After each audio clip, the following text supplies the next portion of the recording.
Hey guys, welcome back to the AJ Analysis channel on an afternoon where Manchester United beat Fulham by 1-0. Was it deserved? Arguably not. Was it pretty? Absolutely not. It really wasn't a great performance by any means. However, it was a crucial 3 points. And actually, it was something a little bit interesting to watch at least, because from a tactical point of view, we did see a different approach from United. So that's what we're going to start off with, particularly from a defensive point of view, because we saw a different structure. Now, the structure that United normally use out of possession is the striker will press. We'll then see one of the wingers come inside, and then we see these big gaps out wide. We didn't have that as much in this game because Garnacho and Antony were asked to defend actually just man-to-man with the fullbacks, and it was Bruno Fernandes joining Rasmus Højlund, going man-to-man with the two centre-backs, meaning that if United do wish so, they can go man-for-man and be really aggressive all over the pitch. So I actually like this as a new structure. A 4-4-2 pressing structure is a good idea. I think it's something that United should do more moving forward. However, it didn't work in this game. Why didn't it work in this game? Because the execution was really poor. Players didn't seem to have the understanding of when they were meant to press, when they were meant to drop off, which, I guess you get in a new system and a lack of time on a training ground, but it weren't great. There was also a real lack of intensity in the way that United pressed, particularly when Leno started forming a back three with the two Fulham centre-backs. Fernandes and Højlund now knew that they couldn't go all the way and press because they're going to get outplayed because it's 3 versus 2, but they also didn't sit right off on the Fulham midfielders, so it allowed Fulham to get into the game. In terms of out wide, I thought Garnacho had done a good job of pressing Castagna. I thought he'd done a good job of stopping him from going forward. Down the other side, not so good. Antony was absolutely terrible against Robinson. His defensive work rate was abysmal in this game. Now, that might sound like an odd thing to say, because there was a couple of times Robinson carries the ball forward and Antony attempts to put a tackle in. Putting a tackle in isn't a sign of working hard. There's a couple of occasions where Antony's going in for some sort of stupid slide tackle, knowing he's never getting the ball, chances are not even the man as well, but it looks like he's tried hard, but actually, realistically, he's just avoided covering a lot of yards and actually helping his team properly. So Antony should be ashamed with the way that he played this game out of possession, and it caused a lot of problems for United, because it meant that they could get pulled out because they weren't winning their individual battles.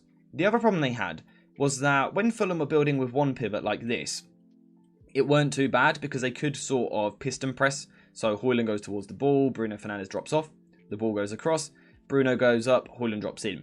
So that worked alright. The problem was the second that Iwobi started dropping in, these two United players are now outnumbered. The piston press is going to be far less effective, and it means that they can't apply pressure to the ball in the same way. It also means that Christian Eriksen is going to get dragged out of position, and suddenly you're asking Christian Eriksen to cover a lot of ground, which is the last thing you want. It was a mistake from Erik ten Hag playing Christian Eriksen in this game. He was not the right man for the job at all. He was barely there defensively. He was trying his best. I'm not going to criticise his attitude or work effort, but truthfully, actually, in the way which he can, it's just a poor level of defensive ability. He has no intensity. He can't keep up with players. He gets shrugged off the ball constantly. He keeps kind of just laying a hand on a player as they run past. It's far too easy for Iwobi, Palhinha in particular, two good strong players, to get past him. It's far too easy. And again, United now have huge problems in here. But I thought it was just an interesting point on a defensive structure, because it was a change, a step in the right direction, but still not good enough. So it's good to see a change of approach, but there still has to be improvements from a defensive point of view. I thought Harry Maguire really kept United in the game at times defensively, and also Onana made 2 huge saves. But now let's look at the in-possession side of the game. So before we continue into the video, a quick shout out to today's video sponsor, JerseyFifa.com, the home of all of the greatest football kits. Whether that be the new latest releases or the old classic ones like this, Jersey FIFA has something for everyone, and now you can check it out yourself using the link in the description down below. And also make sure to use code JerseyFIFA for 10% off when you order. So early on in the game, I was actually quite impressed with what I saw from United on the ball. For the first 25-30 minutes, I thought it was quite a positive start. Onana was taking his time in goal, taking plenty of touches on the ball, Evans and Maguire were splitting wide of him, and we saw McTominay and Eriksen, one of them, sometimes both of them, dropping a little bit deeper to try and receive the pass. It's a good start. And because Onana is taking his time on the ball, he's kind of drawing Fulham onto him. But like United had at the other end, Fulham didn't want to go all the way and press, which meant that United could find ways to move the ball forward. So I actually thought United were decent playing out from the back in the opening exchanges.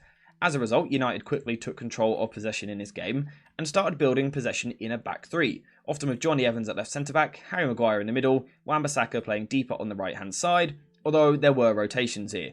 Dalot, for example, could drop deep, sometimes push forward. Christian Eriksen would often drop into a left-sided position, but again, sometimes play as more of a pivot. there were rotations in these areas. And again, it gave United a way to move the ball. So let's say again, Fulham are going to press with a front two like this. United have enough players here to outnumber them and kind of move the ball about quite nicely. Wan-Bissaka is also doing a good job of pulling Willian out of possession. As a result, United could work the ball into this sort of position into Christian Eriksen. Now from here, Bruno Fernandes then pushes higher, McTominay moves higher, Dalot moves into this position, and we've got a sort of diamond shape in the midfield, a 3-diamond-3 shape, which isn't a bad shape in possession at all. And United done a good job of moving the ball forward through the lines at times. Johnny Evans had a couple of passes where he moved the ball really nicely. Harry Maguire, I thought, was absolutely incredible on the ball. And again, we can see most progressive player on the pitch by a distance, but also up here, top right, we can see his pass map. Harry Maguire was absolutely brilliant, the best player on the pitch once again. But he done a good job of getting the ball moving forward. And because United were outnumbering Fulham in these areas, Bruno was kind of drawing attention. It allowed United to play this sort of pass in here, which is good. It's a good pass. But the problem is you've then got the likes of Scott McTominay, Bruno Fernandes and Dalot trying to receive on the half-turn. Not ideal. They're not very good half-turn players, and that was the problem. United got that first phase right. They moved the ball forward, but then the midfield didn't have the ability or the right profile of player, really, to take advantage of that. And Mason Mount, for example, could have done much better because he is much better on the half-turn. So United did struggle in that way. Now, one way in which United did play a bit better was when, rather than trying to turn, they just played two-touch football. So we'd see a ball perhaps go up to Bruno Fernandes, he's going to take 2 touches, lay it off to Eriksen, takes 2 touches, gets it to Dalot, 2 touches, goes to Rasmus Højlund, and importantly, what United were doing quite nicely early on was playing a setback pass. So once it goes up to Højlund, they then play the ball backwards rather than forwards, which allows you to suddenly get runners ahead of the ball. McTominay carried the ball well. United looked pretty good in that first 25-30 minutes. But then it just seemed to change, and United seemed to go back to old habits a little bit. Suddenly, rather than initially dropping into a 2 in these areas like this, suddenly we were seeing Christian Eriksen becoming quite isolated. Scott McTominay was pushing high between the lines. Rasmus Højlund was doing the same, of course. He's a striker. Bruno Fernandes was pushing forward. Dalot was kind of picking up different positions. But suddenly, we now have the same issue which we've had in recent weeks, that there is now, again, no connection point from these deeper areas to the higher areas. So United actually started well structurally, but just seemed to lose their way a little bit. Now, I don't know if that's because after 30 minutes they haven't scored, so they start to lose a little bit of confidence in the structure and what they're doing. Perhaps they don't trust the process a little bit, or perhaps they're just getting a little bit impatient, trying to push forward, make things happen, or perhaps it's a lack of intelligence really from footballers. But it caused problems for United. It made it much more difficult to progress the ball through the middle. That now leaves us trying to progress the ball out wide, where Garnacho, I thought he had a decent game. I still don't think he's quite ready to start week in, week out yet, and start these important games. But I thought he was positive throughout the match. He was always trying to take on his man, but also showing a good understanding of when to recycle the ball. I thought he done okay. Antony on the other side, oh my word, horrendous. He was absolutely awful. Now, I don't want to pile on top of this because I know a lot of people will give him criticism. At the end of the day, he is still a human. Confidence will be a problem at the moment. He's had some time out with the team. He hasn't got his match sharpness there, but he just was not good enough in this game. He offered pretty much nothing. He couldn't take his man on. He couldn't go one way or the other. He couldn't cross the ball into the box. He didn't really retain possession very well. We've already said he didn't defend very well. His ball striking when shooting, non-existent really. It really was a bad day for Antony. He was terrible on the wing. And this resulted in Rasmus Højlund having nothing. Absolutely nothing in the final third. And I feel so sorry for Rasmus Højlund that he plays for this football team, basically. Because there is no support around him. He can't get on the ball and make things happen. There's no chances created for him. I believe the stat is now that he's 168 minutes without a chance created for him. That's not acceptable for a striker. Someone's got to create something for Rasmus Højlund. But we didn't see it in this game. Combine this with the fact that Scott McTominay, like I've said already, was struggling with the intricate side of the game. And Bruno Fernandes had quite a poor display, really. His creative levels weren't there. Trying little flicks, but just not coming off. And also the other problem that United now have is because they've got this bigger gap in this area here, the second that Fulham win the ball back, which they were able to do on a regular basis because United weren't great on the ball, now you're counter-attacking and Eriksen is the man trying to break up play. And as I said right at the start, he can barely move. And again, you've got powerful runners like Iwobi, like Palhinha. They just stride past him. It's far too easy. I think actually, in-game management, I think it was horrendous from Erik ten Hag. I think he really got away with one here. If we'd have put, for example, Amrabat in this position, you would at least have had a physical profile who could deal with it. If we'd have had Scott McTominay off, alongside Mason Mount, Suddenly you've got two players there who can defend a transition, but can still create that diamond in possession when you need to. Mason Mount would have been a better player at receiving on the half turn, so again I'm not sure why he didn't play. I thought keeping Christian Eriksen on for close to 80 minutes was a really bad decision. He was getting overrun time and time again, and United ultimately got lucky. Fulham had the higher expected goals. They will feel they should have made more of the opportunities they had. Their decisions in the final third were terrible, really. So I feel like United got away with one there. Substitutes, though, did change the game. Eventually, we saw Mason Mount come onto the pitch, and I thought he done really well. Who was he playing alongside? Scott McTominay, I think, at the time. Mason Mount, I thought, brought a new energy to the side. But also Facundo Pellistri playing instead of Antony.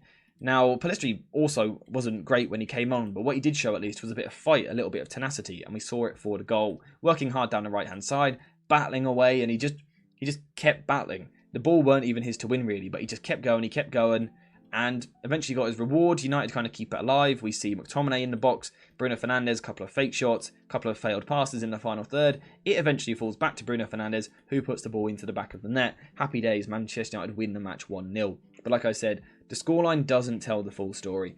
I think I did see certain signs that United could move in the right direction. I saw some nice two-touch passing in the first half. Again, no set-off backwards passes. I actually thought set the team up quite nicely to move forward. But at the same time, the in-game management, keeping Christian Eriksen on for as long as he did, it just doesn't make sense. Because if you watch the game back, watch the amount of times that someone just breezed past him. They weren't even, in terms of stats, it won't even count as being dribbled past, because he wasn't dribbled past because he didn't get close to the ball. He struggled. I'm not going to criticise him because we know he can't do it. But yeah, I felt really sorry for him almost in that way. And I think United did get away with one.